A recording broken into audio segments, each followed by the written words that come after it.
Hello friends, today I'm excited to share a great informational non-fiction book with you called Finding Winnie, the true story of the world's most famous bear.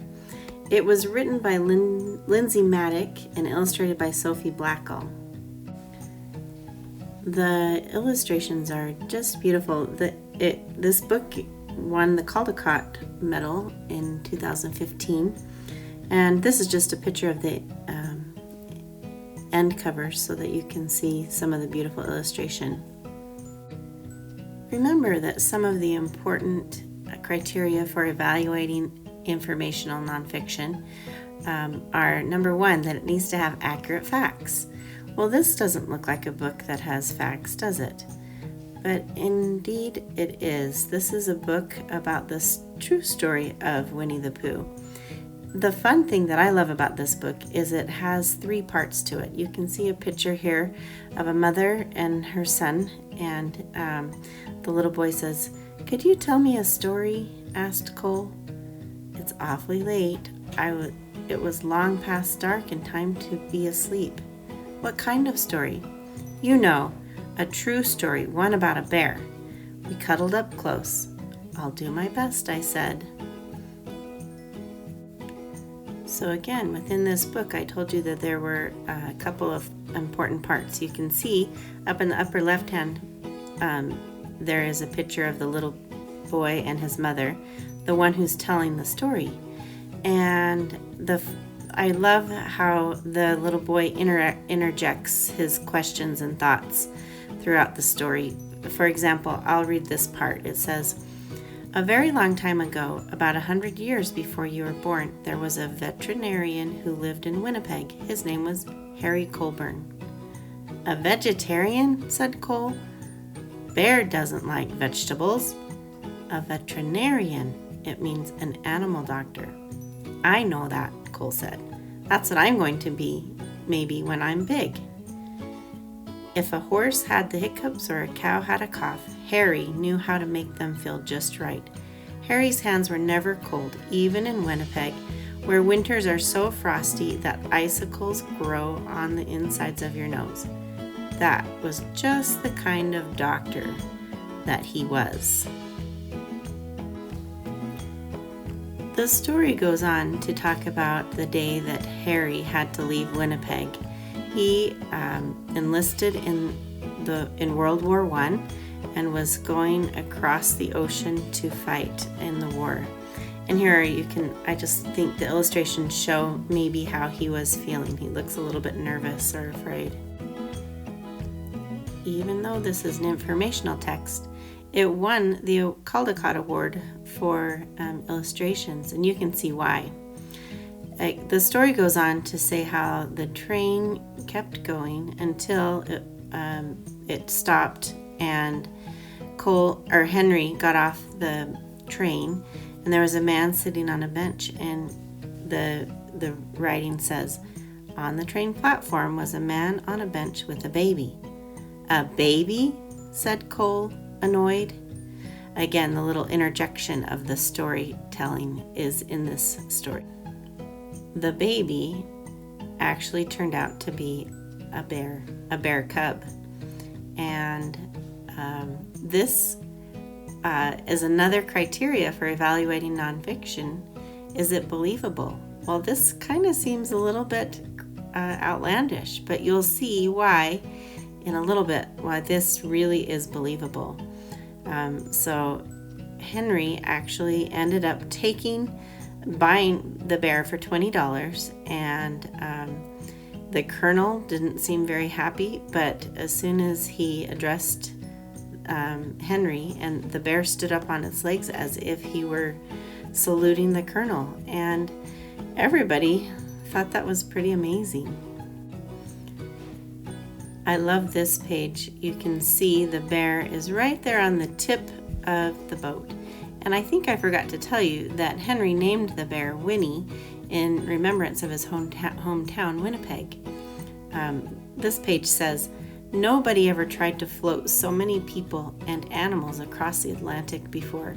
30 ships sailed together, carrying about 36,000 men and 7,500 horses and about one bear named Winnie. It was winter when the order came. The time had come to fight.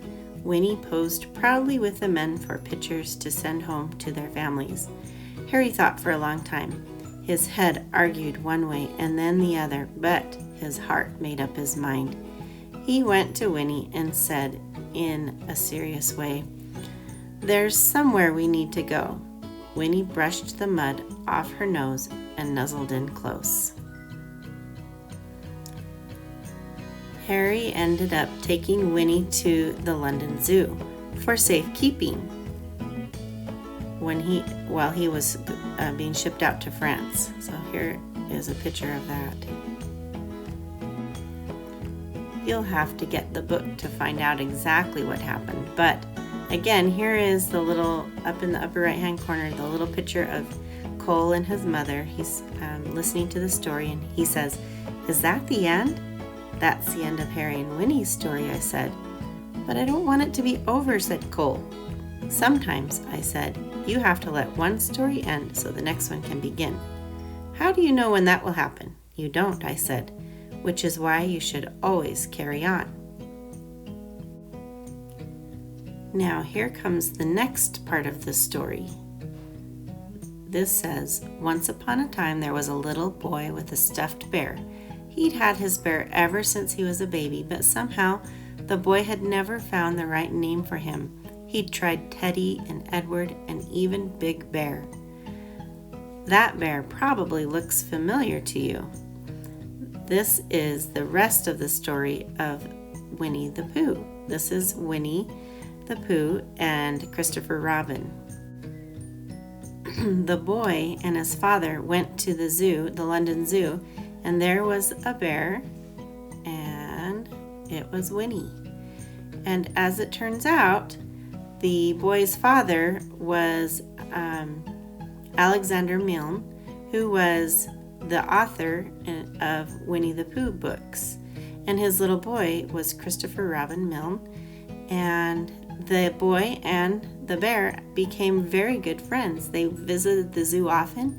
And Christopher Robin even was allowed to go into the enclosure and play with Winnie at the zoo. The story goes on to talk about Harry visiting Winnie at the zoo and finding out that Winnie was very happy. And so he left Winnie at the zoo and went home to Winnipeg, and he married and he became a veterinarian.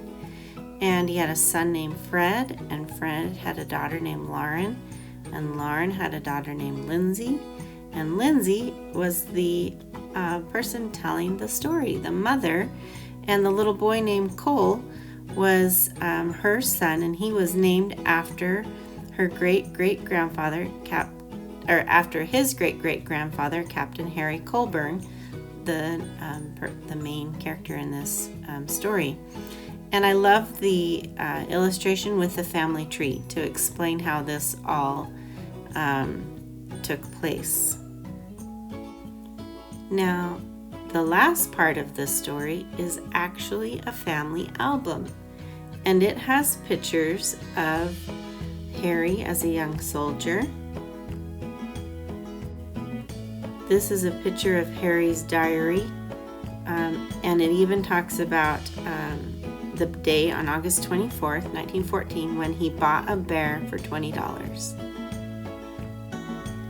This is a picture of Winnie and Harry, and it is what inspired a statue that is now stands in London, and it was unveiled in 1992. Finally, this is a photo that was taken of Winnie and Christopher Robin in 1925 at the zoo after they became friends. So Christopher Robin's father, A.A. Milne, watched them play. And then there is a little animal report card from the zoo about Winnie. So this really is a beautiful story, but it's true. And so it's a nonfiction. It has amazing illustrations. It's very thought-provoking because there are times where it talks about Harry thinking with his head and then thinking with his heart and following his heart when he was making decisions. And I think, again, it is very interesting. The fact that it is a true story and it was just told in such a beautiful way makes it a very interesting nonfiction informational book. So I hope you enjoyed it, and you'll have to check it out for yourself.